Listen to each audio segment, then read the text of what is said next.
Hi friends, this is Poonam Kashyap. Welcome to my channel history made simple. तो चलिए शुरू करते हैं आज का हमारा एमसीक्यू वीडियो और बात करते हैं वैदिक एज के बारे में ही। बट उससे पहले मैं आप लोगों को याद दिला दूं, वीडियो को लाइक कर दीजिए, शेयर कर दीजिए और चैनल को सब्सक्राइब भी कर दीजिए। और हाँ, नोटिफिकेशन बेल दबाना मत भूलिए। क्या करूँ, आप लोगों को बार बार याद दिलाना पड़ता है, आप लोग भूल जाते हो। तो चलिए शुरू करते हैं। पहला सवाल है, निम्नलिखित कथनों में से कौन से कथन उत्तर वैदिक काल के विषय में सत्य हैं? सत्य वाला हमें बताना है। तो चलिए पढ़ती हूँ मैं। उत्तर वैदिक काल में राज्य की समस्त भूमि राजा की होती थी। दूसरा है, राजा किसी को भी राज्य से निर्वासित कर सकता था। तीसरा, राजा को बलि, शुल्क एवं भाग कर के रूप में प्राप्त होते थे। और चौथा है, प्रायः यह कर आय का 1/6 हिस्सा होता था। तो इस कूट में से जो है हमें सही वाला चुनना है। तो ऑप्शन नंबर डी जो है इसका सही हो जाएगा फ्रेंड्स। 2, 3, 4 ये सही है। चलिए अगला देखते हैं। ऋग वैदिक काल में गाय को बहुत अधिक महत्व दिया गया है। इसका सबसे प्रमुख कारण क्या था? ए, इसका धार्मिक महत्व, बी, इसका सामाजिक महत्व, सी, इसका आर्थिक महत्व और डी, इसका सांस्कृतिक महत्व था। तो फ्रेंड्स इसका जो सही आंसर होगा वो हो जाएगा ऑप्शन नंबर सी। कॉज जिसके पास जितनी ज़्यादा गाय होती थी वो उतना ही धनी माना जाता था, तो इसलिए सही हो गया वो। चलिए इसको अरेंज कर लेते हैं हम लोग जल्दी से। आज थोड़े क्वेश्चन ज़्यादा हैं वीडियो में, तो इसलिए मैं जल्दी जल्दी कराने की कोशिश कर रही हूँ। और इससे पहले भी मेरी वीडियोस बनी हुई हैं, अगर आपने वो नहीं देखा है तो प्लेलिस्ट जाके चेक कर लीजिए। तो चलिए देखते हैं। करीश का हो जाएगा गोबर की खाद। कनांश का हो जाएगा फ्रेंड्स हलवाहे।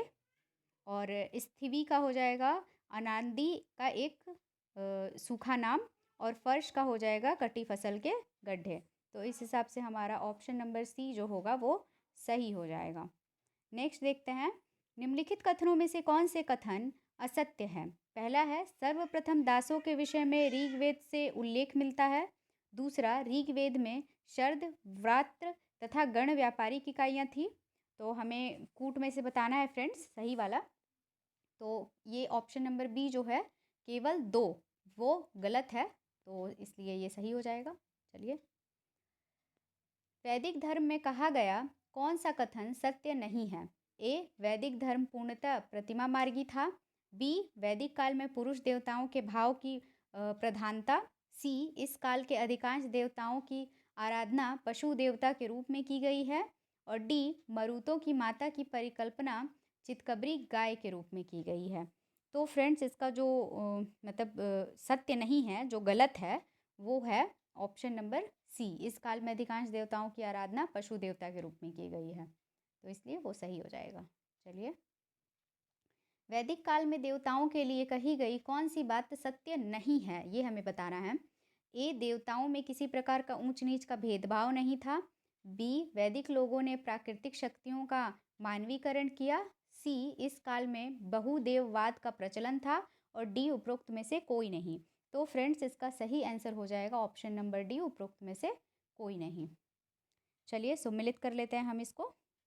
सोमा मणि का हो जाएगा फ्रेंड्स यज्ञ। ओफो, सोमा मणि का हो जाएगा यज्ञ।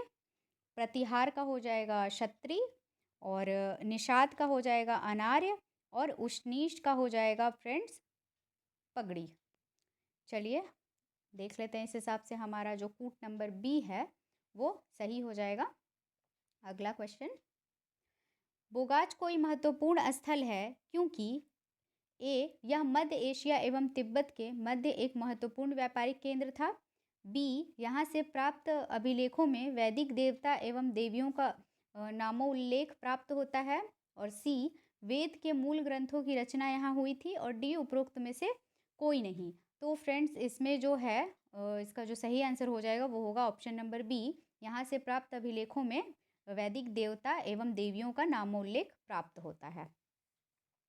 और नेक्स्ट वाला चलिए देखते हैं।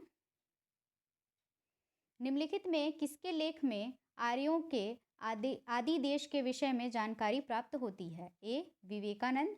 B, Annie Besant. C, Shankaracharya. D, Bal Gangadhar तिलक। तो फ्रेंड्स इसका जो सही आंसर होगा वो होगा option number D, Bal Gangadhar तिलक। चलिए अगला देख लेते हैं। इसको सम्मिलित करना है हम लोग, कर देते हैं इसको।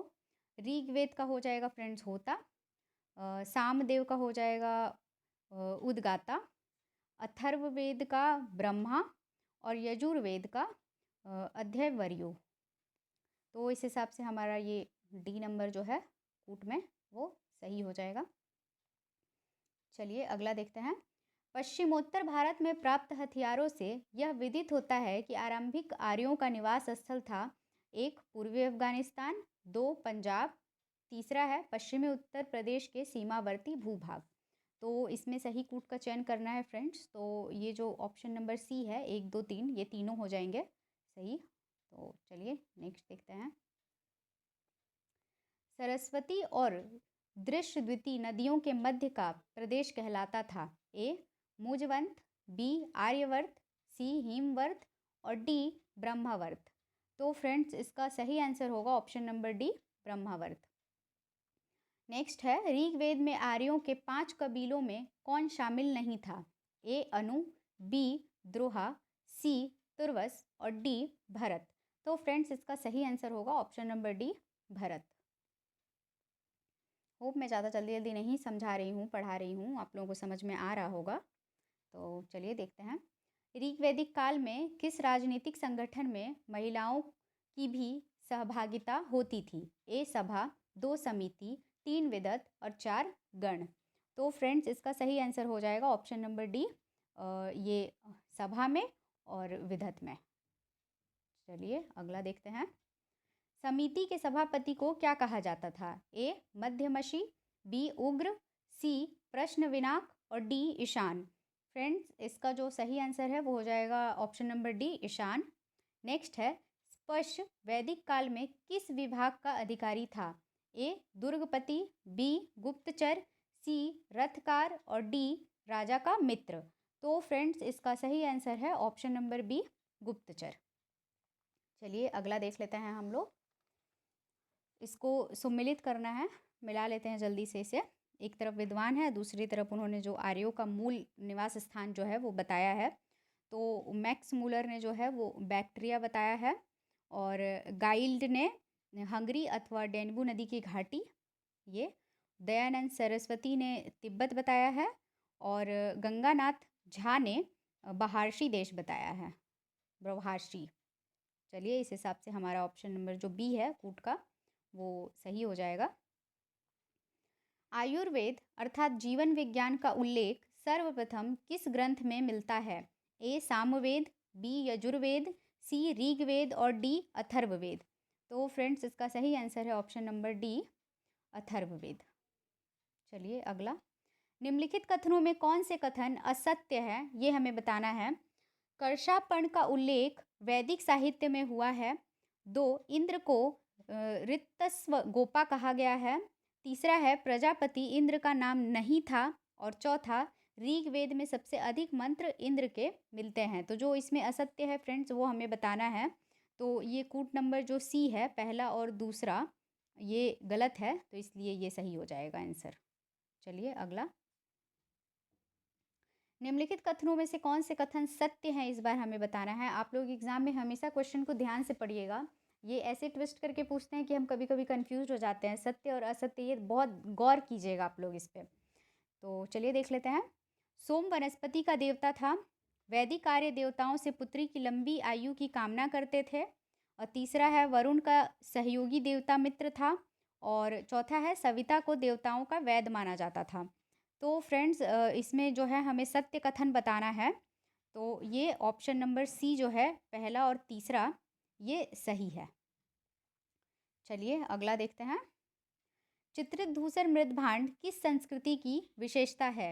ए कुषाण, बी चोल, सी वैदिक और डी हड़प्पा। तो फ्रेंड्स इसका सही आंसर है ऑप्शन नंबर सी वैदिक। अगला देखते हैं हम लोग। निम्नलिखित कथनों में से कौन से कथन सत्य हैं हमें ये बताना है। 1 आर्य लोग नमक का प्रयोग नहीं करते थे। 2 ऋग्वेद में सामूल्य ऊनी वस्त्र था। 3 वेदों में उल्लेखित गत्य का अर्थ गाय से था। तो जो कूट है उसमें से हमें सही वाला बताना है फ्रेंड्स। तो ये ऑप्शन नंबर बी जो है वो सही हो जाएगा। 1 और 2 सही है ये कथन। चलिए अगला देखते हैं। ऋग्वेद के प्रारंभिक सूक्तों में कितने प्रकार के वर्णों का उल्लेख किया गया है? 1 प्रकार का, 2 प्रकार का, 3 प्रकार का और 4 प्रकार का। तो फ्रेंड्स इसका जो सही आंसर है वो हो जाएगा ऑप्शन नंबर सी, 3 प्रकार का। नेक्स्ट है, ऋग्वेद में किस मंडल में कण्वों का उल्लेख किया गया है? ए प्रथम मंडल, बी द्वितीय मंडल, सी तृतीय मंडल और डी अष्टम मंडल। तो फ्रेंड्स इसका सही आंसर होगा ऑप्शन नंबर डी, अष्टम मंडल। नेक्स्ट है, ऋग्वैदिक काल में कौन सी प्रथा प्रचलन में थी? ए अंतरजातीय विवाह, बी 2 बाल विवाह, 3 अमाजू प्रथा और चौथा है नियोग प्रथा। तो फ्रेंड्स इसमें जो है ये अंतरजातीय विवाह ये था प्रचलित, और ये अमाजू प्रथा जो है ये भी प्रचलित थी, और नियोग प्रथा तो थी ही, हमने पहले भी बात की है इसके बारे में। तो 1, 3, 4 इस हिसाब से हमारा कूट नंबर जो सी है वो सही हो जाएगा। अगला देखते हैं, ऋग्वैदिक काल में कौन सी प्रथा सांकेतिक रूप से विद्यमान थी? ए पर्दा प्रथा, बी पुनर्विवाह, सी वहतु और डी सती प्रथा। तो फ्रेंड्स इसका सही आंसर होगा ऑप्शन नंबर डी, सती प्रथा। चलिए अगला देखते हैं, वैदिक काल में प्रचलित शब्द पदवी प्रश्न विनाक किसको निरूपित करता है? मैं इसको थोड़ा छोटा कर देती हूँ फ्रेंड्स, ताकि आप लोग भी अच्छे से देख सको इसे। तो पहला है कोषाध्यक्ष को, दूसरा गुप्तचर को, तीसरा न्यायाधीश को और चौथा राजा के मित्र को। तो फ्रेंड्स इसका सही आंसर हो जाएगा ऑप्शन नंबर सी, न्यायाधीश को। चलिए अगला है, सम्मिलित करना है हमें। चलिए इसको सजा देते हैं जल्दी से। उग्र तथा जीव ग्रीव, इसका हो जाएगा पुलिस कर्मचारी। गृहपति जो है इसका हो जाएगा परिवार का प्रधान। लांगल का हो जाएगा फ्रेंड्स हल, और किवाश का हो जाएगा हलवाहा। तो इस हिसाब से हमारा ये डी कूट का सही हो जाएगा। चलिए फिर से सम्मिलित करने वाला। तो पहला है पुरप, पुरप का हो जाएगा फ्रेंड्स दुर्ग का प्रधान। स्पश का हो जाएगा गुप्तचर। शर्द का हो जाएगा सैनिक इकाई, और दूत का हो जाएगा विभिन्न राज्यों में प्रस्ताव होकर जाने वाला। तो इस हिसाब से हमारा ये सही हो जाएगा ऑप्शन नंबर बी।